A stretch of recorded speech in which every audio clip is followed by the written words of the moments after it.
Hello friends, in this video I'm going to explain uh, one more important design pattern which is called adapter pattern. So this is also famous design pattern just like singleton pattern and famous interview question that is being asked in many interview questions. And this adapter pattern, unlike singleton pattern, belongs to a different class of category which is structural pattern. In my first video of the design pattern when I was explaining, uh, so these core design patterns have come from Gang of Four concept, and where we have creational patterns, structural patterns, and behavioral patterns. So we have seen creational patterns like factory pattern, abstract factory pattern, singleton pattern, and builder pattern. So creational patterns belongs to a category of the ways of creating an object. And the second category, which is called structural pattern. In structural pattern, we see how objects can be related to each other. Say, I can create an object from a creational pattern. I can create another object from a creational pattern. I can create another object from a creational pattern. So, like that, I can create n objects from creational patterns, and I can link these n objects in form of some association. So, how they are associated. So, in this way, actually, we can identify relationship between the objects. So that relation can be a composite relation also. Say, we'll be seeing when we study about the detailed pattern, but as of now, we can think about a structural pattern. A structural patterns deals with association of objects and relationships. So in the structural patterns, one of the famous design pattern is adapter design pattern. So which we are going to see in this session. So, and this is also one of the very famous interview question, just like how single pattern is being asked in many interviews. Adapter patterns also being used because in real-time applications, we actually implement this adapter pattern in different scenarios. Okay, I'll be explaining just a formal definition of an adapter pattern. Uh, so basically, if you see, the adapter pattern is known as a structural pattern. It's used to identifying a simple way to realize relationship between entities. And see, definitions are fine to read, but always remember to understand the concept behind it. See, if you can understand the concept, you can create your own definition. It is not that you have to follow this definition only. If you can understand a concept, you can follow your own, you can create your own definition if you can understand the concept behind it. And actually, the formal definition for an adapter pattern is this one. If you see, convert the interface of a class into another interface clients expect. Adapter lets classes work together that couldn't otherwise because of incompatible interfaces. So see, actually this definition uh, for new people who are actually new to object-oriented programming, they might feel this definition as a very complex definition. But I'll be explaining the concept behind this. So once you understand the concept, you can think that you can create your own definition. You need not follow this definition. This is a formal definition. Okay, so I'll be just explaining a concept behind this. So if you see, what is actually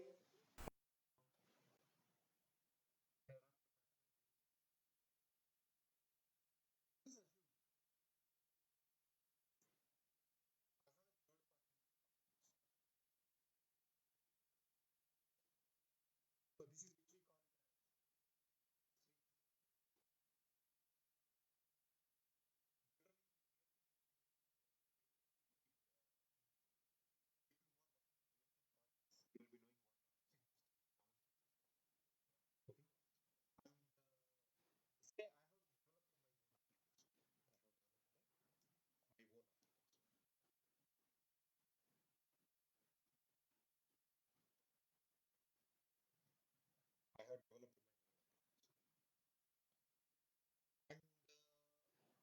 So what is an upstream system? See, this is my own application. That means when I say my own application, I am managing this application, or I am part of a team who is managing this application. And an upstream system means for this application, for my application. So this is an application. This is an application. So so this is upstream system. That means the data will be the data will be flown from this upstream system to this to my application. That means I'm taking the data from this system. So that's why, so the data that is coming from a particular system to my system, then that system is an upstream system to my system. And this data is flown to different systems. These are all called downstream systems.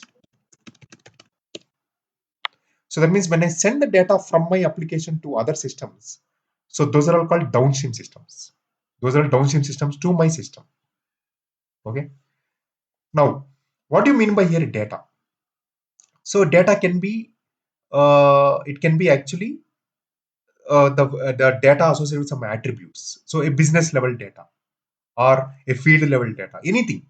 So any data that is where actually associated with my business logic. So there is nothing but the data. Okay. And if you see the data is associated with multiple data types like integer, floating, string. Okay. All these actually are different data types associated with the data, and there will be different data models. Okay. Okay, that is actually a very big picture where I'll be explaining about the data model and all that. Okay, let us actually just see this example. uh, Say for example, now a third party application, that is which is called upstream system, okay, is sending data of string type. Okay, data of string type. String type. But my own application is expecting data of integer. Why it is expecting integer is because these downstream systems is expecting the data as an integer. So that's why my own application is expecting integer from the third application. But there is a problem here. This third party application cannot convert this string type to integer, because if this third party application handles the responsibility of connecting this string type to integer type, then the other applications which are dependent on this application, because this application, see for example, for my application, this application is upstream system. Now for this the upstream system, there might be some other upstream and downstream systems which is not dependent to us. Okay, so if this third party application team who owns this code changes that string type to integer, they cannot change that because their systems will get affected.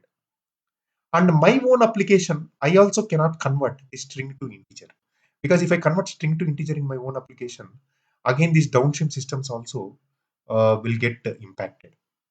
So for that, so what I do is, so I'll be writing a separate component here. I'll be writing a separate component here. Separate component. You can think this separate component is also a part of my own application. Okay. But the separate component, what it does is, it converts string to integer. It converts string to integer. It converts string to integer. And then this integer is written to this application. And this integer data is flown to downstream systems. So this separate component is called adapter pattern. This separate component is called adapter. So what I'm doing using this adapter, I am not disturbing the third party, this upstream system, third party application. I'm not disturbing my own application. I'm not disturbing my downstream systems. I am in my adapter itself, I'm converting from one data type to other data type, and then providing the data to downstream systems where my where my application is expecting the same data type, and then from there it is flown to downstream systems. So this adapter pattern is taking the responsibility of converting the data type. Okay. So that's what, if you see the formal definition also, convert the interface of a class into another. See, this is an example I'm telling. It is not that only the data type change.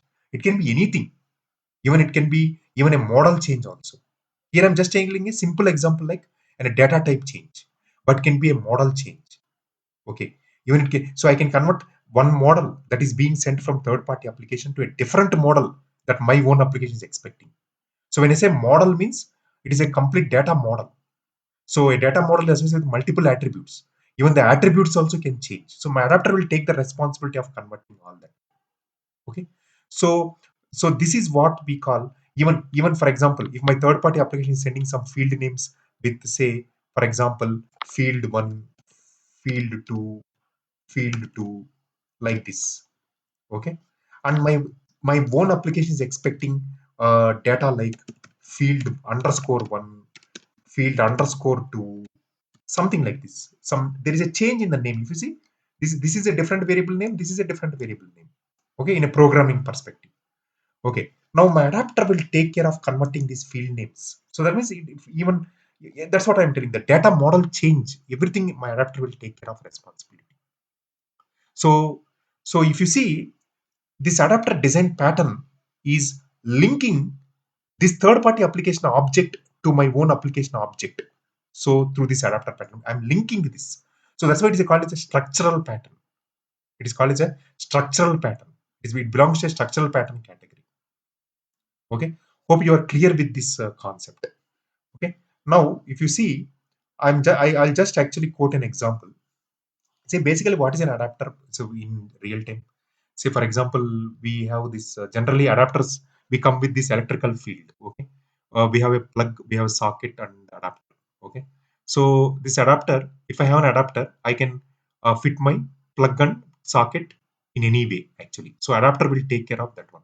So I have just put actually a small example.